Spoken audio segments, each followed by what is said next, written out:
All right. Good morning, peasants. Welcome to another episode of Peasants Perspective. And today we're going to jump right in. We've got Chris Worrell here with us. And Chris Worrell and I crossed paths in D.C. Chris, do you remember when you and I first met? Do you remember what I said to you right at first? I'm sure you will bring me back. Well, okay. So jump in how you ended up back in D.C. So you went to January 6th, clearly, and then start your story the day the FBI knocked on your door after January 6th. Well, they came around the 6th. It was either the 13th or the 16th of January. I can't remember which day it is. I believe it was the 13th. Came to the house. It was somewhere like 10 o'clock in the morning or something. Knocked on my door. I answered the door. Collier County Sheriff /JTTF /FBI wannabe agent Alex Grandy is at my door. We're here. Hey, I'm so-and-so Alex Grandy from the FBI, and you're not in any trouble. Like literally within seconds of opening the door. Now I'm on the phone with was once a friend in my life. And on speaker. And so we had an interview that day in front of my Ring camera in the driveway. They won, but I denied that. Then they waited to serve a warrant on your domestic terrorist that they got on March 10th, signed by a judge, but then they waited till March 12th to serve this warrant on this dangerous man to his community, quote unquote. And meanwhile, on the 11th, when you got it signed on the 10th, on the 11th, your domestic terrorist, who was not even being surveilled apparently, left town with a pickup truck full of camping gear with another friend that we were going on a 3-day canoe camping trip. Then you serve a warrant on my house in dark 30 hours of the morning, flashbang my wife, hold her at gunpoint for hours. She describes having the measles when she opened the front door. There's much more to unpack there. Because I'm a domestic terrorist. But then it gets better because when I get home 3.5, 4 hours later, with constant communication, your domestic terrorists get asked. So basically, they've come. You're gone. I'm not even home. You're gone. The day before, right? And they've basically did a shock and awe show up, without confirming that you were actually at home. Well, and but let's go back to yes, you're 1,000%. But I think the major point is here, I'm a domestic terrorist, and you're not even surveilling quote unquote domestic terrorists, because why would you? Because high level, because you deal with like chemical weapons and stuff like that. Right? Oh, you got like what? The bear spray or whatever that you have. Isn't that like? I mean, how much money you got? Isn't that like Iraq level chemical weapons? You know what I mean? Yeah, I mean, what do you need? I got it all in the backyard, in the garage. You know, I got you. Yeah, you just fertilized your lawn too, so you know you got that as well, explosives. Be careful, I didn't do it, cake. But, yeah, that yellow cake. But wait a minute now. So let's get deeper, because your domestic terrorist happens to be a woods and water guy. Yes, I've got weapons, ladies and gentlemen.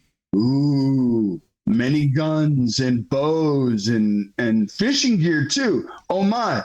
But your domestic terrorist gets asked by Alex Grandy, can you open up your gun safe? But we're not here for your guns. Now, I can't find a single soul, lawyers, past criminals, etc., that can come to me and say, wait, you mean to tell me the FBI served a search warrant on your house and an arrest warrant and left your guns and ammo? Yes. But you're a domestic terrorist. Right. And then when I come home after 8 months of torture in the gulag, And my pretrial service officer comes to the house the same day I fly in with my ankle monitor on. We have the trophy. You tell him that you have ammunition still in the house, that I have time to comply. Do you think they ever came back and checked to see if I was compliant on weapons?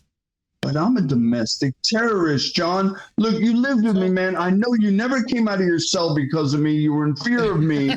Yeah, no. I mean, you stop me. Let me know if I missed something here. Bum some coffee from me. No way. No, you never bummed coffee. Nobody in there was bumming anybody from anything from anybody. Nobody lacked for nothing.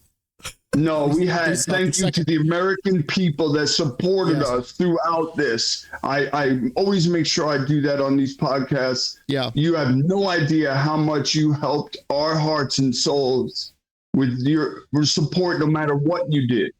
You know, that support, when you got into dude, that place would be so rough without the outside support. Just knowing people outside were even thinking about it was sometimes kind of enough to keep you going.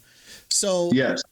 Clearly with the FBI, everything they were doing was basically just not taking it serious. Like you said, you're tagged a domestic terrorist, right? But yet when they come in, they don't even verify that you're there when they do the raid, which I don't know. I mean, let's 50-50 it and say maybe they had some external reason they didn't want you there, right? Find me another domestic terrorist. Well, I wouldn't. Sure, I'm open to all the rabbit holes at this point to talk about what their motives were there. Yeah, that could have been another type of harassment by not having you there.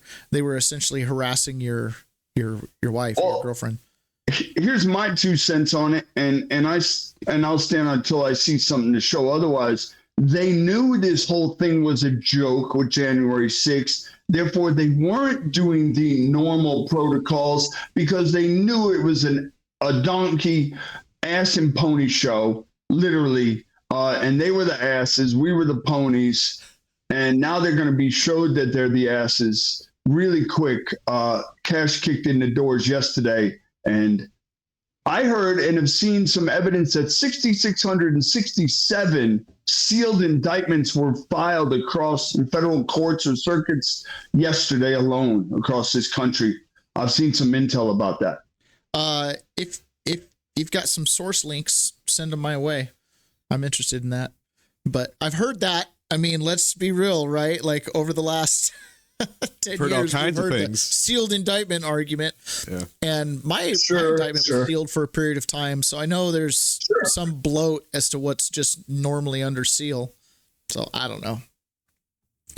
Look, I believe in my heart and soul, and I've been saying this for days, that once Cash got into the Hoover building, if there's anything left of it, but it doesn't matter about the building, Bondi, Patel are going to shred the January 6th narrative and expose it for the lies it was and the setup it was, the Fedsurrection that it was. I believe it in my heart and soul. There's some vested interest in that, and especially since you came after the best president this country, I believe, will ever see, Donald Trump. Yeah, absolutely. Okay, so your house got raided, and when did they finally arrest you? Came back. Well, that was March 12th, but it took them from January 16th to March 12th to act on a domestic terrorist.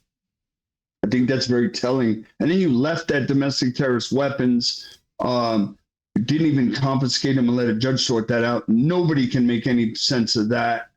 And then while I'm home for the couple months, a couple of years before trial. Well, no, you got arraigned, and then you went to the DC Gulag.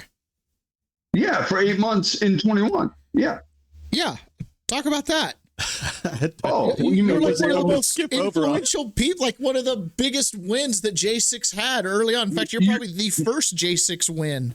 So you can't just skip over that. I know you suffered incredibly, but you opened a lot of doors.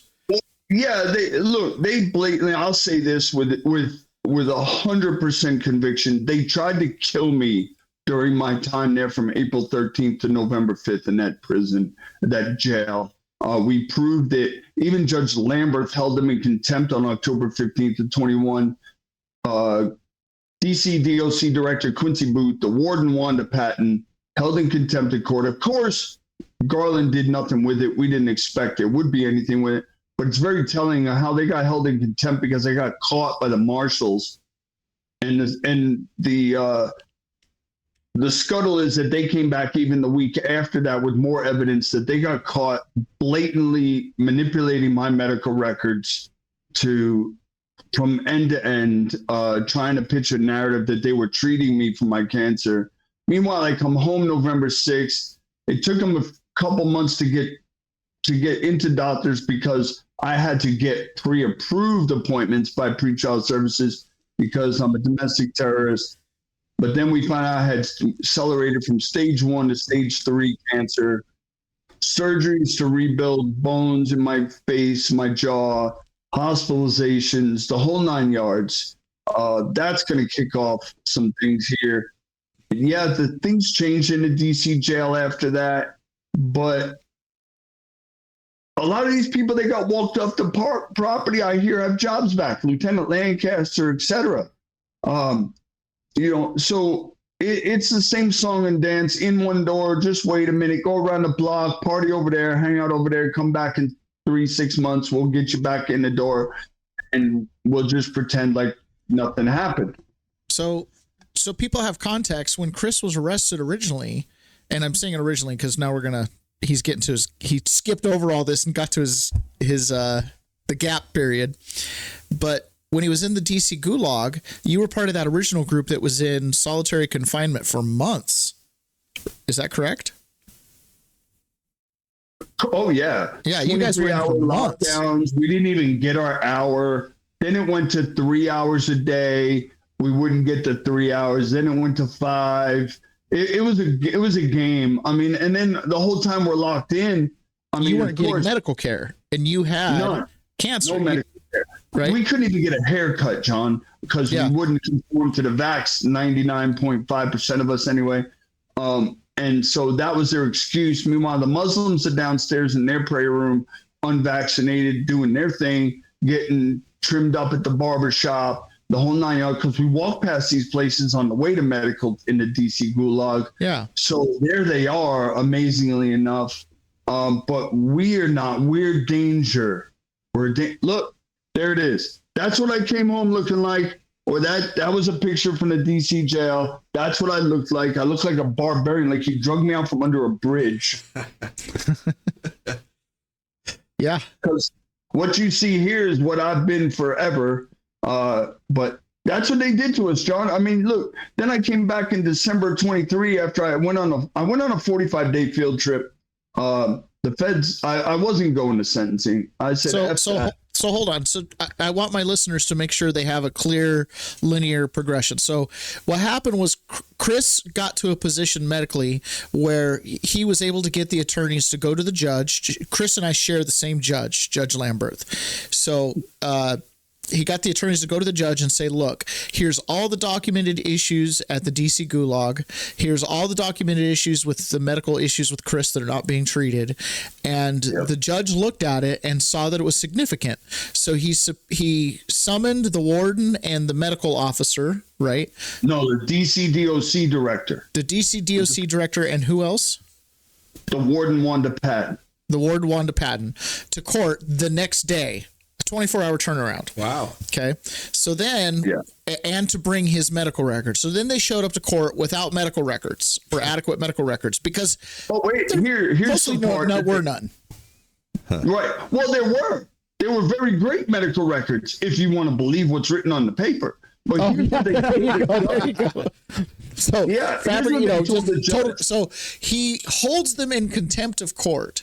So this sets off a series of dominoes of snap inspections by marshals at the DC Gulag, by the warden being relocated in the federal bureaucracy, by a handful of people being walked out, like you mentioned before, because it brought it gave seriousness to all the complaints that had been made by other Sixers all along the way about things as ticky-tacky about not getting fingernail clippers and haircuts. cuts all the way to not getting adequate legal time.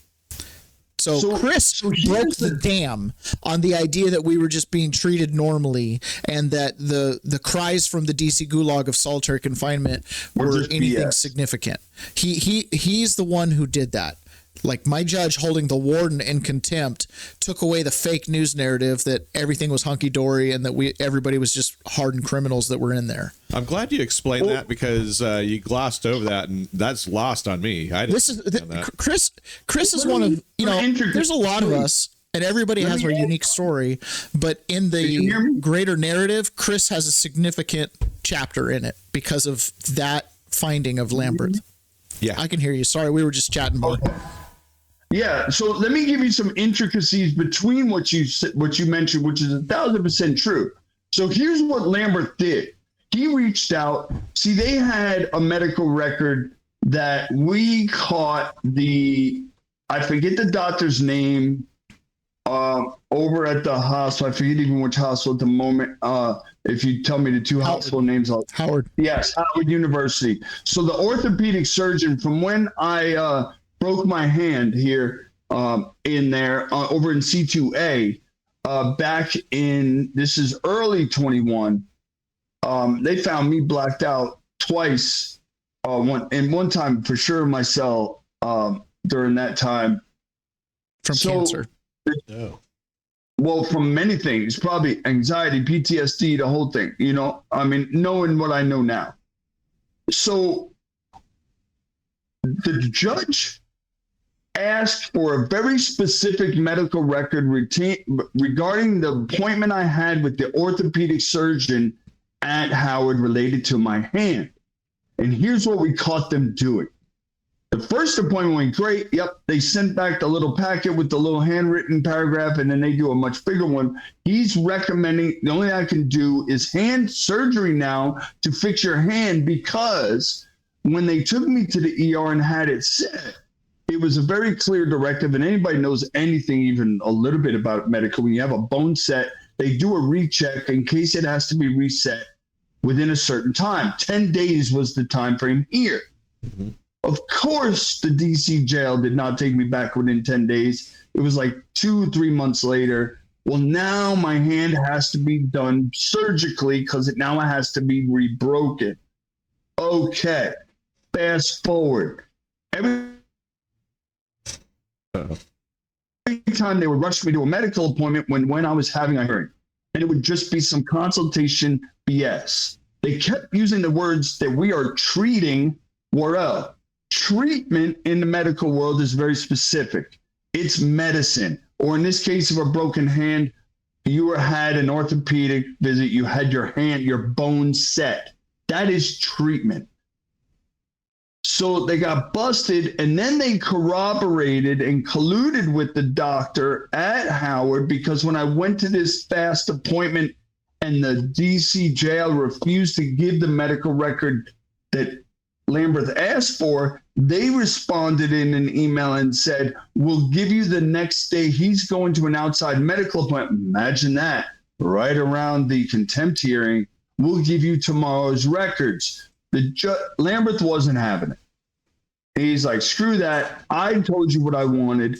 We know we got you busted. I've told the attorney what happened with the discussion with me and the doctor, where I called him out when he told me he had an argument with the doctor, Crenshaw, one of the less than 1% white people that work there. But she told, very matter of fact, he had an argument with her about politics, and that he wouldn't admit to this, but I called him out. I know that they asked you to change your, yes, as a matter of fact, I have. There's nothing I can do surgically to fix your hand now. Wow, 90 days, 60 days later, you've got a medical prognosis change, said no doctor in this world ever. Nothing to see here, ladies and gentlemen. We don't have corroboration between the DC jail and Howard University trying to now make a political stance. Yeah. When you got caught maliciously, this is just one of many. You maliciously and intently denied January 6th inmates medical care in that facility 1,000,000%. So Judge Lamberth held him in contempt, and that then triggered you to be able to go on to home confinement so that you could get medical treatment. On November 5th, I think it was our hearing. Okay. And I was pulled out of there. Lamberth said this during that hearing at the end: I am removing you immediately for your safety. I feel retribution or retaliation against you is coming. I wasn't in that building 2 hours. The marshals took me down the road to Alexandria, and I overheard conversations around the corner while I was in the holding cell down in DC on the way out. That's the guy. That's the one. There he is. Meanwhile, don't forget, John, I was approached while I was in the hole for 16 days with no disciplinary report by an ERT guy and told the very morning of the contempt hearing, as I'm getting ready to go to an outside medical appointment that same day, no coincidences, that I was threatened and told they better get you out of here, yada, yada. And then down the road, after they moved me back to C2B, there's another incident with another lieutenant that came to my cell at 2:30 in the morning.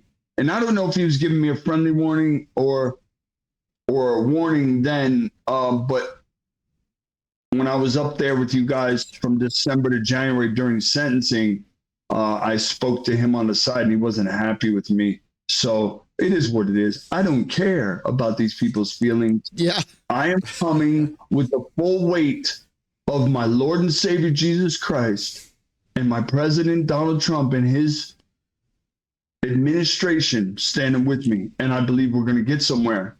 Yeah. So Chris, I'm going to kind of recap for people what happened then behind the scenes. So the warden got held in contempt. This triggered off this series of dominoes. The marshals came in, did snap inspections at the Department of Corrections in DC. They found raw sewage on the ground, bad water, not functioning plumbing in certain cells, poor sanitation. Not in the J6 pod, by the way. Huh? But rampant drugs in the facility, but not in the facility, just everything. So this was so egregious, this report that they generated, that it caused them to remove their federal contract from the District of Columbia Department of Corrections. And so what that did is it took all the January 6ers out of the DC gulag and it scattered them out to a handful of local prisons and jails. So some of them went to Northern Nick, I think some to Lewisburg, some to Petersburg, and they kind of hung out there for 6 or 7 months. And in that period of time, the DC gulag got cleaned up, right? This is like, I got there after that, and for me to think that it was in a cleaned up state from where it was is pretty amazing. So this breakup and split was all because of the treatment that Chris got. This was all because of him. Yes. I'm no fan of Judge Lamberth, but it sounds like he kind of did you guys a solid here. Judge Lamberth is an interesting cat. Huh? Let me say this. He did a solid. I did give him credit for it, and I do believe he saved my life by getting me out of that jail and sending me home for 2 years between that and trial and sentencing. However, he gave me a death sentence on January 4th, 2024, when he gave me 120 months. So I withdraw my previous statement and giving him some kudos for saving my life in November of 21, because it's obvious that it was just smoke and mirrors game. Yeah. Nothing to see here. Yeah. And it could have been a CYA move where it's like, hey, we have to look like we did something so we don't have issues with appeals. Exactly. Right. You know what I mean? Like at a certain point, it's like, oh, we better follow some rules. I don't know. So you went on home confinement. You went to trial. You had a bench trial, right? You got convicted. It was bench trial means there's no jury, and that was something you elected to do. You got convicted. No surprise there. Everybody gets convicted. There's a handful of defendants that got a handful of charges acquitted at trial, and they were usually in groups of indictments. So they were like low man on the totem pole. Didn't get the seditious conspiracy charge or that assault deadly weapon charge that the co-defendant got. Yeah. So nobody won. Nobody won in a trial or a plea deal either. If everybody lost. Yep. So then you've got a sentencing scheduled, and then something happened. August 14th. Yeah. You went You just on August 10th, just bring me back, bear with me here as I go this emotional roller coaster for a minute. Well, while you take a breath, Chris was... Well, no, hear me out. I was supposed to go to sentencing August 14th. On the 10th, it was our habit every morning when we got up, we looked at court listener. We knew the filings were coming. And the prosecution's pre-sentence report came out, and it was 140 months, I think it was, to whatever, some 14 retarded. years. So I lost my shit. I'm not going to lie to nobody. I lost it. Anxiety, PTSD kicked in. It's a death sentence for me, guys. Look, I faced death in 21. It's not a joke by any means. I have guys that I was in there in 21 with that'll tell you I'm not exaggerating, embellishing, or anything. As the prosecution made that point in every oral and written and all the way up through sentencing that I have embellished, faked, whatever my illness is, they made that statement. And yet, if we lie to court, we go to prison for it, but they're immune from that. Let me... For now. Chris. But they tried to kill me, and I took off for 45 days and didn't go to sentencing August 14th. I refused. Yeah. So this is endemic in the system in general, is they know exactly what words they need to use in order to have that credibility wall. So they use things like what he just said, like, what'd you say? You embellished? The defendant embellished faked my illnesses. Fake illness, right? Things like that. When you have documentation. And right, that then puts the burden on you to call in doctors to refute their simple little statement. Well, look, Lamberth even told the prosecutor, William Dreher, at one point during one of my hearings while I was in one of the hospital rooms that I couldn't attend it. He says, do you really think he faked it? But again, this is more smoke and mirrors. Let me say I did something here. I did something, but I didn't do anything.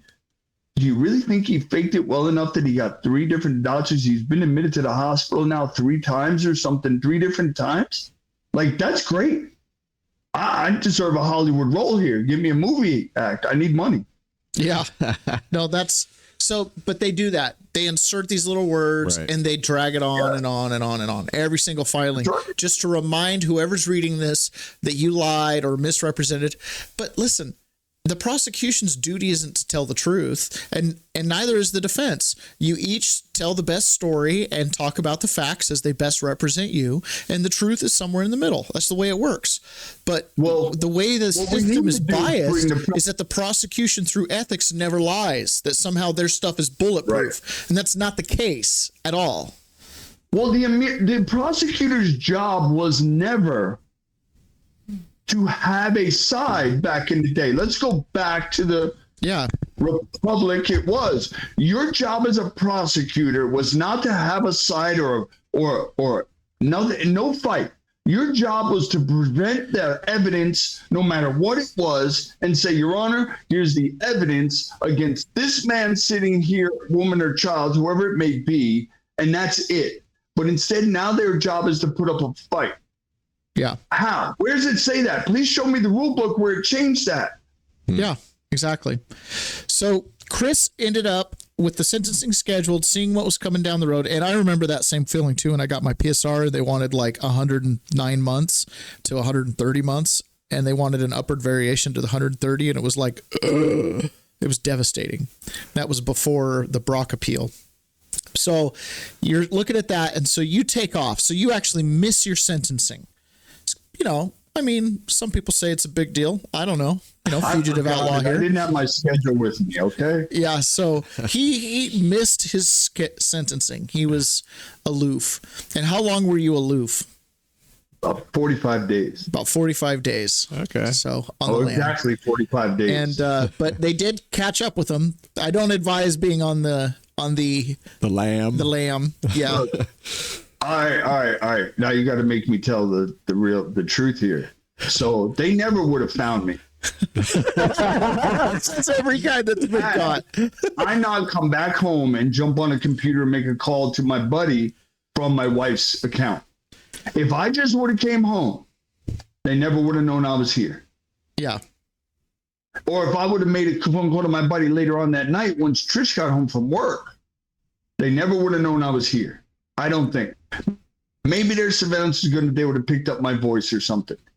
But I don't know. But that's how they busted me. They busted me, look, 2.5 hours. I thought I was in a movie. I swear to you guys. So let me try to paint this picture.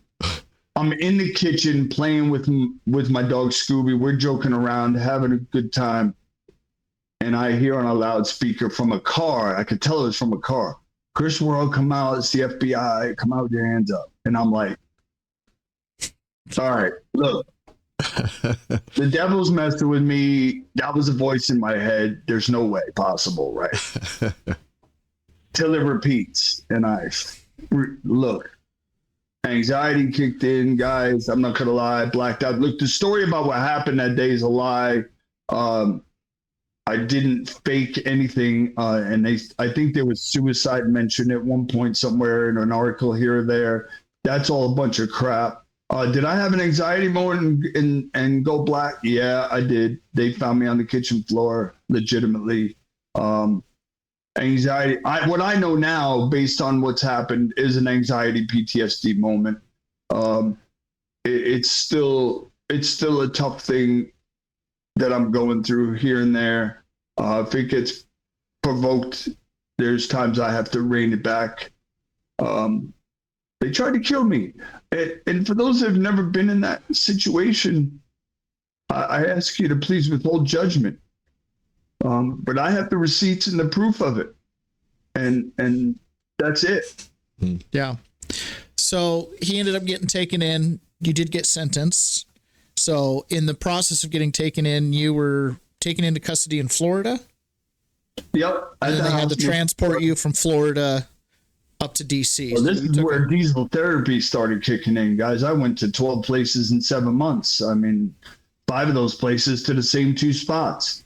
Even after sentencing, it was 7 stops out of the 12.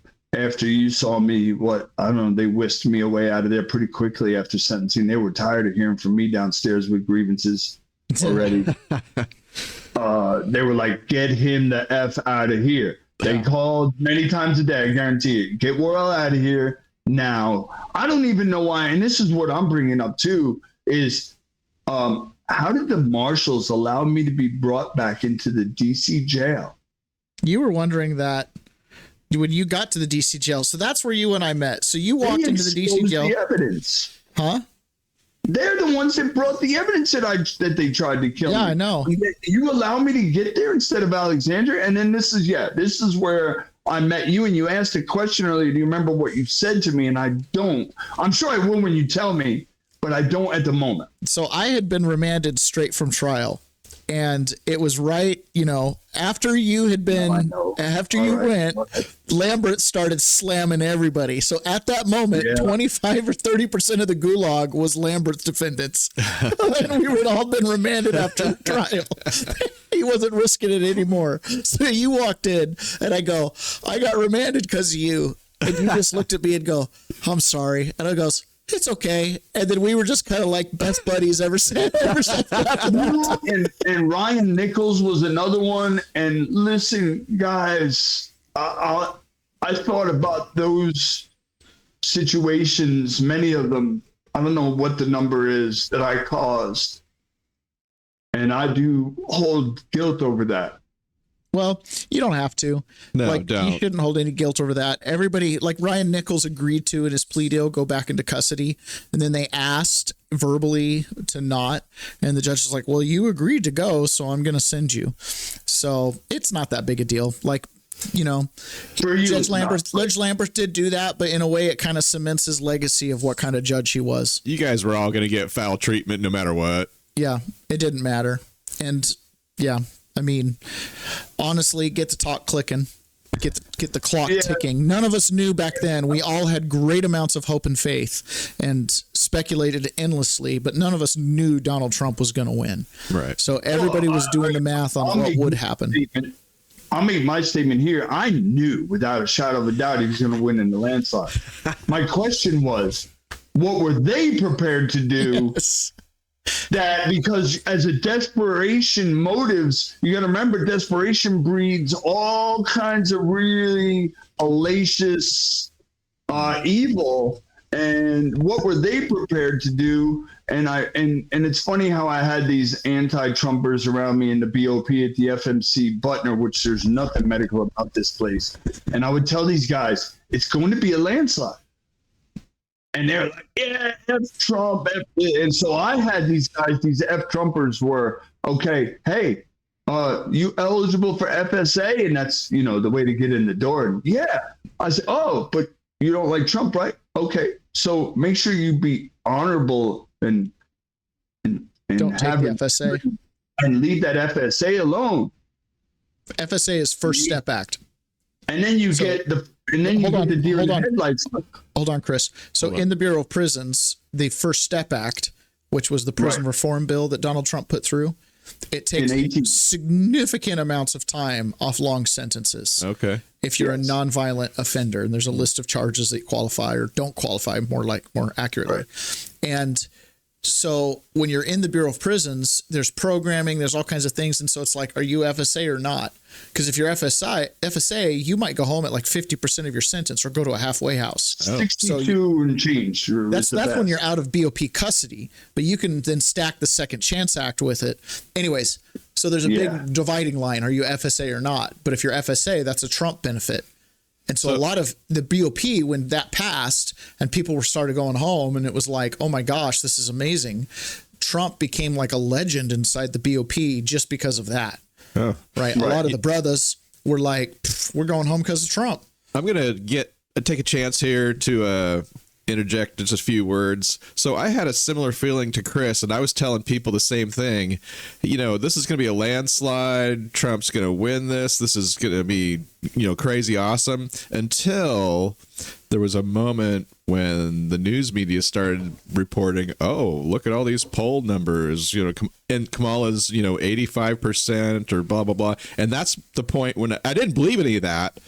But what it did was I was like, oh shit, here comes the machine. It brought back election we're going to get crushed again somehow. Well, and then so it was really refreshing when Trump won. Yeah. Here was my PTSD moment that night of the election, because I'm at the FMC. So at the FMC, you have guys from the pen all the way down to camp level. And so it's a much different security situation. So as y'all know, we have count at 9 p.m. So just so everybody also knows, I also served in a United States Medical Center. So I was also in a hospital. So there was like Butner, Springfield, Rochester, and one up in New Jersey. Where the medical, and there's one in Boston too. That's the one I'm thinking. The one in Boston, Massachusetts. There's like the four. They're hospitals with prisons attached. No, they're not. Huh? They're death units. Okay. Like I said, they're hospitals. Got it. So anyways, so he and I were in the same thing. They are max security facilities because they contain people of all security levels. You've got life sentence, death row inmates, all the way down to... Death rows are kept in medical centers. They're kept in AdSeg 24/7. If anybody... They're there. What I'm saying is they're there. So they control things like visitation and all, like everything is controlled based on the highest offender. And they play to the lowest common denominator. So the highest offender, I guess, lowest common denominator on the criminal scale, everybody has the same security. So we have controlled moves. You've got, everything's pretty high tech. And so that's, it's different than the other environment prisons. You're in. Yes. So it's like it's like I was kind of like, I'm in a low-ish, but I'm also sitting next to a guy that should be in a pen. Right. So we should never be associated. So at 8:30 at night, they would lock us in because the 9 o'clock count. You had 2 men in a cell. And I remember going to bed that night of the election going, all right, I'm a bit stressed out. Could I listen to it on the radio from my room and hear the TV because the radios work the TV? You guys know the drill. Yes, but I chose not to. And I remember praying that night, as I did every night before bed. Some nights falling asleep in the middle of prayer. Many nights falling asleep in the middle of prayer. And I remember waking up the next morning to the landslide. And it's amazing the differences that were happening at 8:30 in the election numbers to what happened, I guess, closer to midnight. But as predicted and told by the man upstairs, I believe, protected by the man upstairs, he landslided the election. So now I'm walking pretty bold. Now I had a job at the I had 2 jobs. I worked PM cook, and I was also on suicide watch. Very prestigious job in the BOP, if you get it. So I'm walking firmly, chest up into work that day, and a little more pep in your step. Group of guys that are like, it's not happening. Yeah, well, everybody's ignoring Chris today. They're over there, got their heads down. They're working. They don't want to hear this today. There's a landslide occurred, ladies and gentlemen. And the one guy that wanted to, F Trump, leave it. Oh, and then the one guy that was up on the unit with me on the cancer floor, he was like, F Trump. And then I, leave your first step. Oh, dude, what are you talking about? Obama did that. I'm like, your head's so far up. You need to like, I didn't care. So then they abruptly pulled me out of the FMC, and I go over to the low after 1 week short of 6 months after they did 0 medical for me. And that's a whole show in itself, guys. We won't even chase that rabbit today. I get over there, and now I'm amongst 3 other January 6ers. But now, look, and I mean this with no disrespect, any January 6ers has been through this, they stand with me on the same line I did. But for context here, these guys are rookies. Like, they've only been in a few months. They've only got 4 to 6 month sentences. One guy was getting out on February 13th with or without Donald Trump on a misdemeanor. So I love you. You're my brother. We're going to fight together. Listen, I'm telling these guys, look, guys, have your shit together. I'm telling you, we are leaving the night of the 20th. Guaranteed. I'm telling these guys that because my wife is in the background working in this circle, and I'm not going to get into too much detail there right now. But my wife is part of this rescue mission. We're going to call it that. We're going to call it the rescue mission, J6 rescue mission that became nationwide, had the help of Dr. Phil and others, donated planes, pilots, you name it. Other January 6ers were driving hours to go to facilities and get guys home that night. But I was full of crap, even with the 3 other guys that were with me. No way are we leaving. I said, all right, I'll concede. At the latest, we're leaving probably right after the 9 a.m. count because January 20th or January 21st, I'm sorry, was not a holiday. January 20th was. Because it was MLK Day.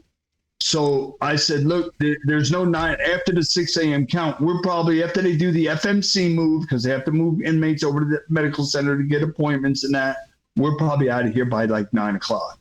I'll concede to that, but I'm still upholding that we are leaving before breakfast Tuesday morning. Lo and behold, count happened. So now we're locked in. I'm at a low. We're locked in the building. We're still allowed to rummage. It's a cubicle situation for those that don't understand. Big TV room. I'm on the phone with the wife every half hour, 2-minute calls here, getting into, because we only have, now we're down to basically 30 minutes a call a day, but you only have enough time for 1 10-minute call a day for the month. 300 total minutes a month to call home. That's right. 31 days. Oh, so you're that's 10 minutes a call or less. If you got 31 days, you got to do the math. Cut a couple calls short, so you have an extra day. But it's just break that down, man. Like, it's so. And that's not even the way the rule was written. They're leaving out part of that rule. But look, they don't send you home on time with FSA. Second step act isn't even calculated in there. Look, that's a whole nother show too. But now we're leaving. So we get called after the 9 o'clock count. 10:30, the 4 of us get called from the 4 different buildings down to the lieutenant's office, and they say, listen, because my wife was on property, they told her very matter-of-factly, these guys aren't leaving till the morning. We don't have staff. Joke's on you, Butner and others, because my wife and them are connected all the way up to the DJT team, and the calls were happening all over the place. Next thing you know, we're called down to lieutenant's office at 10:30. Yeah, listen, we've called in unit team. You guys will be out before the 3 a.m. count, which is 1 at midnight, 1 at 3, 1 at 5. Okay, 3 a.m. count went, but we finally breathed out a freedom oxygen at about 3:50 on the 21st morning, the morning of the 21st. Wow. Yeah, we got out 11:30. He on thought the they were going to play around with this, and I said, "You guys don't." What I'm telling other inmates are laughing at me, kind of not laughing at me, but they're going, "Look, you don't understand the way this process works. You're not leaving tonight." And I just looked at them all and I said, apparently you don't understand who Donald J. Trump is. So stand back. Stand back. I love it. I will not be here for breakfast in the morning. John, you already know where I stand, man. We had these combos in the DC gulag. So let me tell you about Chris. So it's not very often that you're going to get two people that spent time together right in a forum like this. And January 6th offers a unique little window. So Chris walks in, he makes his rounds, hugs everybody he recognizes, that kind of thing. And then as soon as the opportunity comes up, got booed by many. Let's not leave that out. I got booed by many. A couple booed. Yeah. I don't know. Well, and here's why. Okay. Reality check here. This is a big, diverse group of people where we don't know each other. Anybody who does know each other is these little cliques. Okay. Yes. And there's some Antifa sprinkled in there. There's just very diverse group. Okay. My buddy Zachary Allen, I can tell you about him in 21. And then when I missed him on the retour for him. I'll tell you about that. We'll have to talk about that too. Yeah. So anyways, you get the picture here. It's just a big, diverse group of people. And Chris suffers from this horrible condition where his heart is full of love and he just kind of loves everybody. And so sometimes, I do. But Chris is also, and I don't think it's a secret, right? You're a Proud Boy. Or yes, sir. You're a Proud Boy. And so the Proud Boys kind of have their own clique, but Chris is over here talking to someone else who has made some statement somewhere that's anti-Proud Boy. So he'll kind of get the butt, you know what I mean? Like he just accepts everybody. So the day he walked in, he actually walked in with another January 6th defendant who testified against Donald Trump in the January 6th committee stuff. And anyways, there's a lot of lies involved in that with Charlie Donahoe. Yes, everything's lies everywhere. But at the moment, the working impression was he had really cooperated against Trump. Against the top five guys, Enrique Tarrio and all them that went up for the sedition trial. Yeah, so he was testified against them. I don't care. Doesn't matter to me. I feel like, Chris, you did your thing. You did your thing. There is a little bit of hey, if you did, guys who did time, there's kind of time, involved. It's we spent there's time and money. Jail and con rules. Yes. Well, I'll stipulate to that. There are some ex-con and jail rules. As far, yeah. So we're convicts, right? We're not inmates. Is that correct? That's right. Yeah, we're convicts, not inmates. So there's a difference. We're pardoned Yeah, we're pardoned convicts. There is a difference. There's a jail hierarchy. So, and I don't. And some January 6ers have some experience in that hierarchy. So some of that tend to overflow into the pod. Yes, exactly. So basically what he's saying is the pod ran like a jail pod because there were guys who'd done hard time in there. Yeah. And so we got, and Chris was kind of more let's just love everybody. United we stand. That was always my moniker. Yeah. And he was always good about it. He walked it. So because of that, some people booed him, but I don't think anybody booed you sincerely. They just kind of booed you jokingly because they knew where you guys had clearly had discussions as to where each other stood. There was one or two. There was a couple. But anyways, so Chris and I spent a lot of time talking. We spent, I don't know, you were only there for 10 days. 2 weeks? I would think it was a little longer than that because I got there before Christmas and then I had my sentencing was January 4th. So I think I was there like 2 to 2.5 weeks, maybe. 2.5 weeks. Yeah. We were both on the top terrace. Yeah. So anyways, I really liked Chris. We wrote some stuff together and we did. John, you helped me. That was that statement. You know, that got printed in the Pundit. I have it. Yeah, did it? That's awesome. I will share that with you because I give credit where credit is due. Chris Worrell Chris Worrell can express words like this, but to put them in writing is a talent. And I don't have that talent. And I will give credit to my editor, so to speak, editor-in-chief, Johnatakis. During that moment of the DC jail when I tend to get a few things out in writing, my editor-in-chief is sitting here on this screen with me. Well, it was great because I remember he got it out and then he was taken out a day or two later.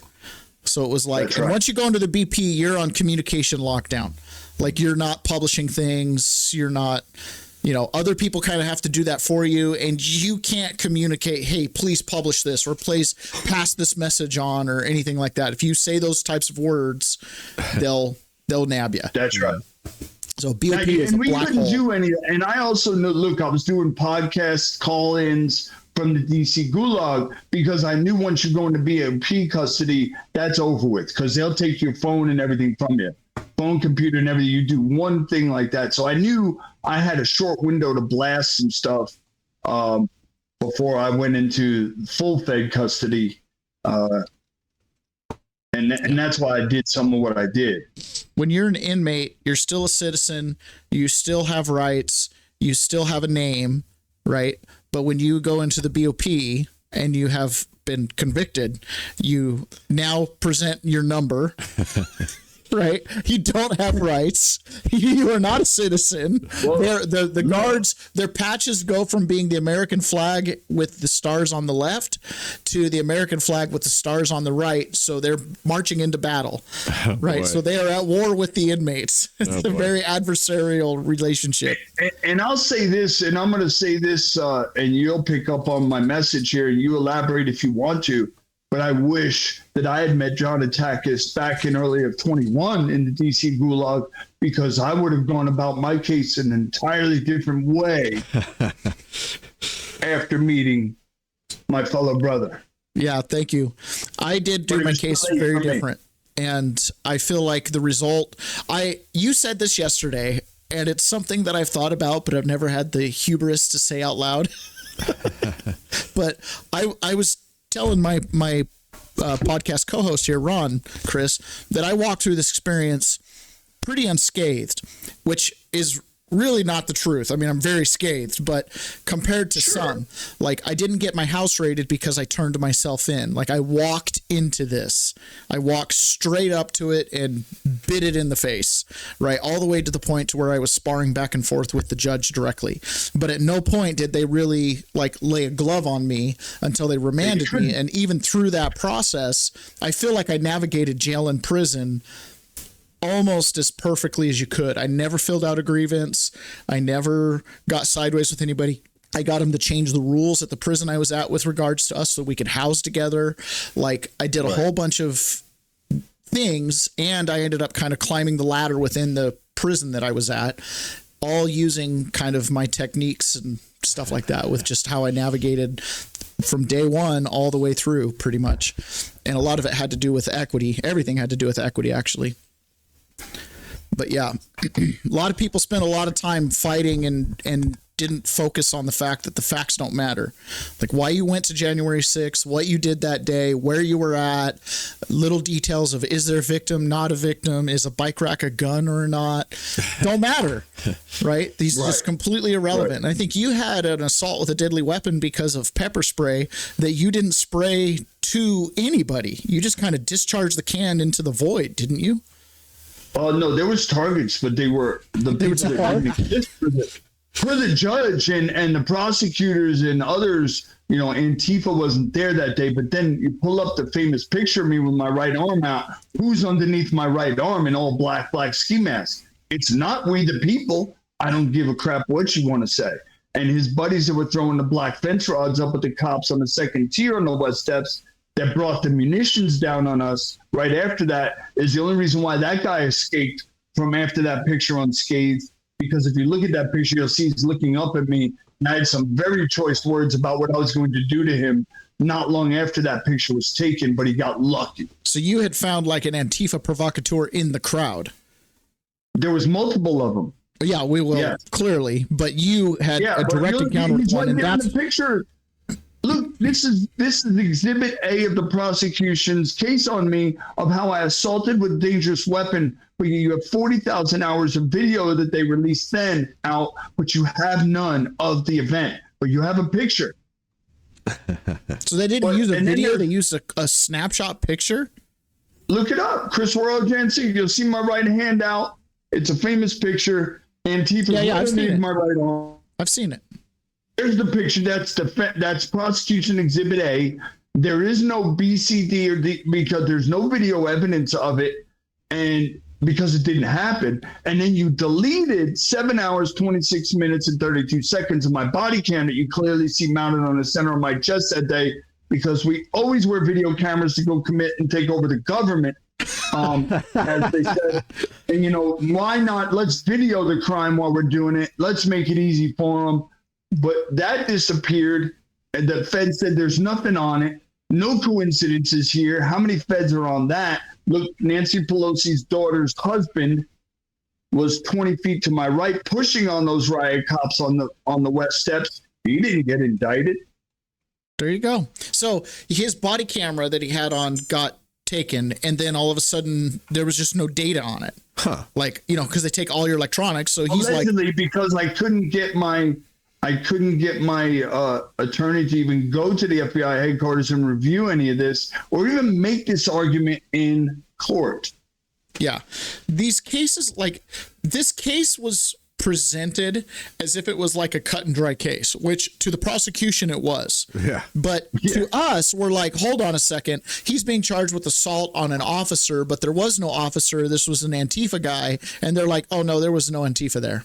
Oh, okay. Right. And they're like, so you're clearly mistaken. You were assaulting an officer. Well, what's the officer's name? Well, we don't actually have to provide that ever. Well, and they couldn't. Look, the guy that took my picture and two feds of some, I don't know what outfit they were at this point. It was one man, one female, testified up there, and Capitol Police, two Capitol Police. We don't know who Mr. Worrell is, but yet here I am on video from my phone talking with you directly, but you don't remember me.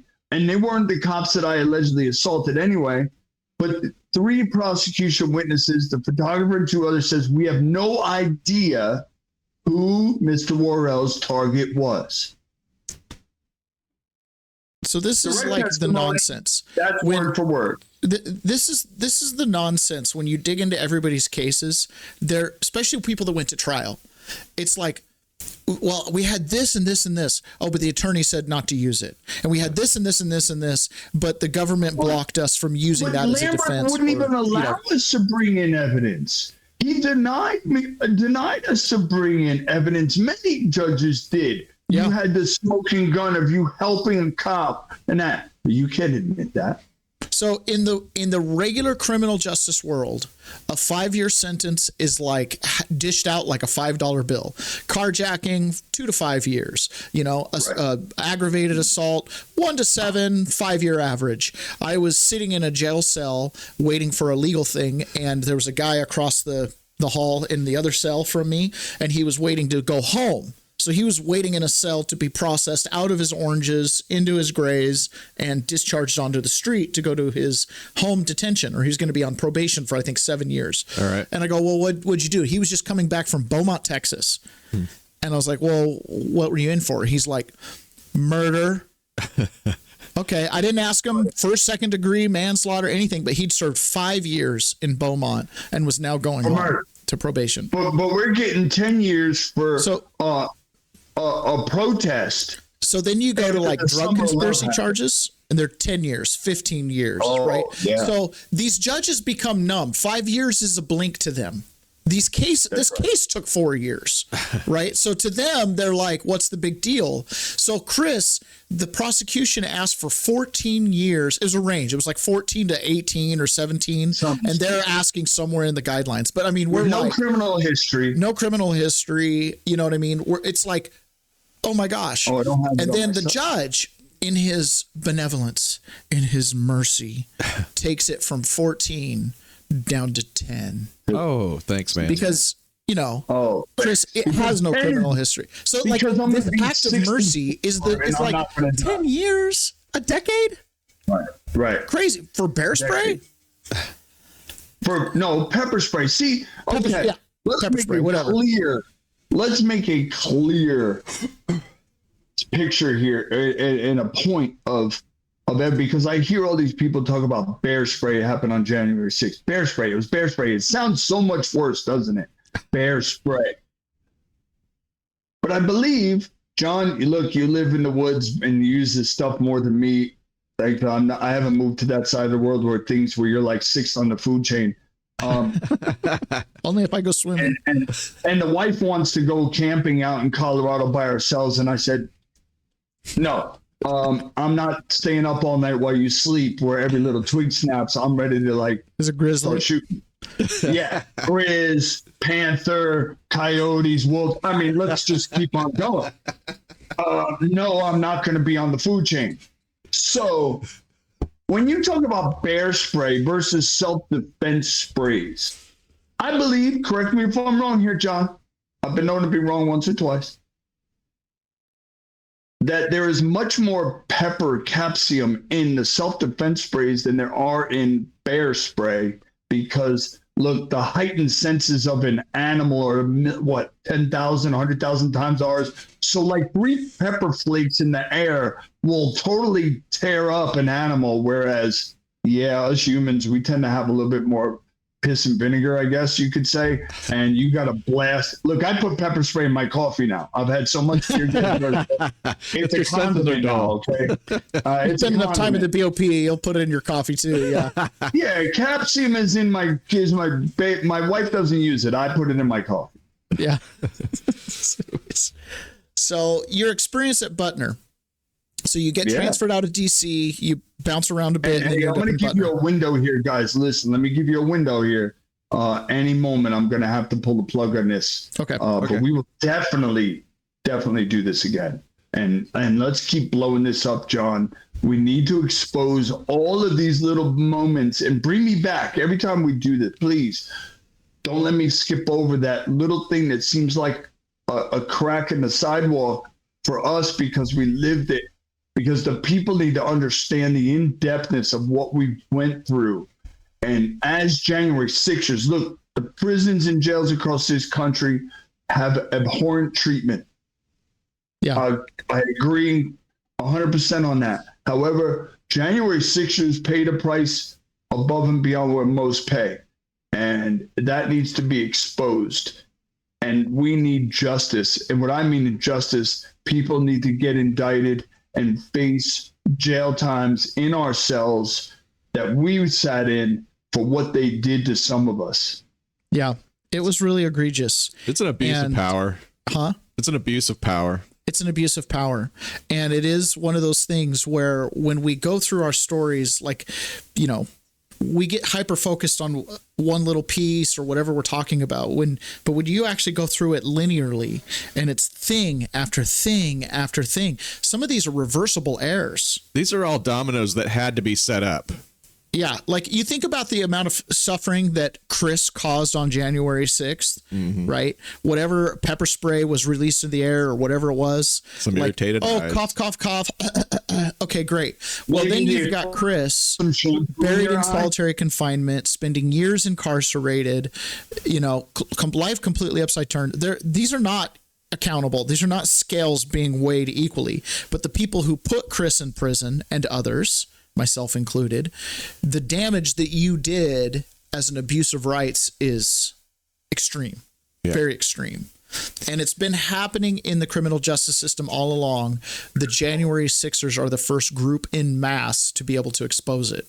Yeah. And what they do to other people, a thing here, a thing there. A lot of us got all those things stacked onto us. We experienced diesel therapy and retribution and lockdowns and searches and black boxes and out of control prosecutors and biased judges and biased juries and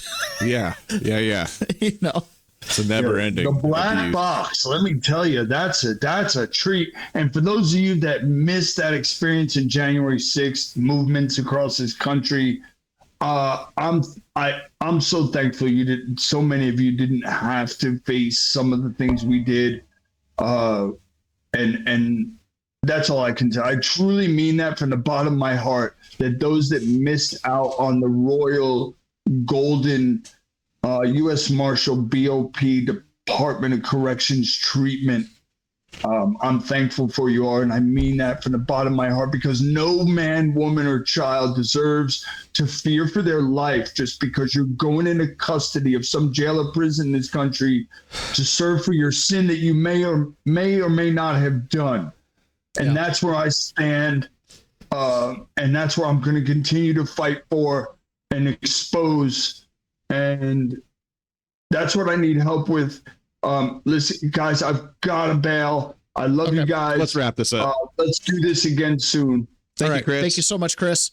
All right, man. We'll talk to you later, brother. Bye. United we stand. All right. Thank you. Bye, Chris. Closing. All right. Just keep it going for a minute. Yeah. All right, that was great. That was really fun to reconnect with my friend Chris. So yeah, like I said, Chris and I encountered each other in the DC Gulag, and he was on the top tier with me, and we ate a lot of bologna sandwiches together. Kato salami bologna? Yeah. No. He's a good guy. It's interesting, the dynamic amongst January Sixers. And I think this is something that I'm kind of watching happen on X right now with all the different January Sixers. And there's a certain element of notoriety, and there's this, there's a certain element of just this pent up wanting to just blast out your story and kind of your unique situation. And some of the groups are kind of getting together and stuff like that. There's a large contingency of January Sixers down at CPAC. And my only thing to say to people is not all January Sixers are the same. And it's not a critique on any one particular January Sixers. Just look, it's 1,560 random people that showed up at the Capitol that day. 90%, 95% of them were Trump supporters. There's a handful of people involved in January 6th that might not be Trump supporters. It's okay. It's okay. You know what I mean? Like, there's some people that were Antifa that we know. I've heard the number being over 100 that we know for a fact were indicted and prosecuted over January 6th, right? They're mixed in there. It's okay. There's other guys that had priors. There's other guys that have other issues they have to deal with. That's okay. That's, don't hyper focus on any one individual, just the thing as a whole. And over time, certain people are going to leverage their story into different places. A lot of people just want to move on with their lives. That's okay. Just, you know what I mean? Yep. But we're out there now. We've seen the system. We want to make a difference. I think it's going to be, I think over the decades, the January 6th experience, it'll be like in Genesis 50, where God says, I turned what was meant for evil into good, in reference to the story of Joseph, who, if you remember, was thrown into a pit, sold into slavery, was a slave, became a prisoner, right? And eventually got to the point where he still served under bondage, but as second in control of Egypt. But in order to bring about a greater good to save his family ultimately. And that's how I feel about this. Some of us went into bondage as a group, and hopefully we can relieve our brothers and sisters from unjust bondage, right, by having gone through it. That's my hope. And it's going to be a lot of different things. I wanted to do this interview with Chris. I hope God gives strength to Trump and his team to make sure that this experience of the January Sixers was not in vain. Yeah, absolutely. And with, yes, that it not be in vain, but the burden to have it not be in vain also is on me. Correct. Right. If I let it be in vain in my personal life, then then it could slip into being in vain for everybody. Well, it's also why we're here talking. That's why we're here talking. And above my own personal economic interests and things like that is because I just feel like it's important. And I want to give a platform for people like Chris. And I want to be able to break down some of their stories and talk about some of the important little moments, like holding the DC Bureau Department of Corrections in contempt. That was a huge watershed turning point moment. And I don't think Chris really takes it quite serious, because later he, ran, absconded, fled from his sentencing. So it's kind of like this black spot in his file. But at the same time, it's like, yeah, but by the time I got to the DC gulag, we had mops and haircuts. It was a big deal. And fingernail clippers every month. Like, you might not think those things are a really big deal until your fingernails are like, as a man, it's getting a little weird, and being in solitary confinement as much as they were, and not getting medical care, and falsified document, all these, holy cow, all these things they were doing for a high profile inmate. Imagine what they'll do to just some kid that has no good legal representation and no parental support at home. You know what I mean? And no money on his commissary. Can't even buy stamps to send a letter out. Imagine what they would do to him. So that's kind of the big realization. That's one of the things I saw in the BOP is sometimes I forget, like, because the suffering was shared, that it still is suffering and needs to be brought up. You know what I'm saying? Yeah. Like, it became so normalized that it's like, oh, this is just okay because everybody can endure it. The amount that the human can endure is incredible, but the amount that we require it to endure is a question that society has to ask, especially when dealing with our criminals and convicts. And how much is our role of just separating them from society versus actually trying to rehabilitate them and reintegrate? Because if the latter is of concern, we are failing miserably. If the goal is just to lock them away and hide the key and not know what happens behind those walls, then you get congratulations. Good job. You get an A-. Yeah. You know what I mean? It's really hard to find videos from inside the BOP. And the reason is my opinion, because of the proliferation of cell phones in the BOP, they're probably scrubbing the internet. That's my thought. I mean, that's the only thing that makes a lot of sense to me, but it's in an effort to avoid accountability is my belief. So society has to grapple with some of these things, and we need to tell these different stories. So I'm really glad Chris came on, and thank you guys for taking a listen today. We kind of didn't do the normal show. I thought we'd do about half an hour with Chris, but we went long, and that's awesome. So we'll go ahead and get this posted, and we'll talk to you again later. Thank you so much. Bye.